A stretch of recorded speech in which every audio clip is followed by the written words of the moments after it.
به ما همیشه گفتن زندگی یعنی زنده موندن. داروین همینو میگفت بقا. فروید هم یه چیز دیگه اضافه کرد، میل به لذت.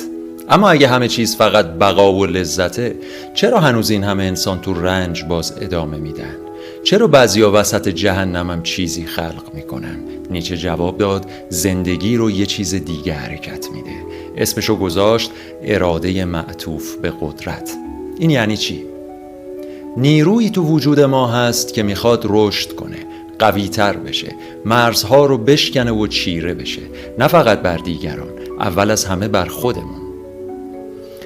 وقتی زمین میخوری و دوباره بلند میشی، وقتی از دردت یه اثر میسازی، وقتی به جای تقلید از جمع راه خودت رو میری، اون لحظه ها زندگی رو واقعا زندگی کردی. نیچه میگفت انسان واقعی کسیه که مدام خودش رو از نو بسازه و برده جمع و قربانی نباشه.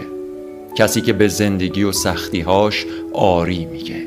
برای نیچه زندگی نه بقاست نه لذت. زندگی یعنی غلبه، زایش، قدرت. چقدر باهاش موافقی؟ تعریف تو از زندگی چیه؟ برام توی کامنت بنویس.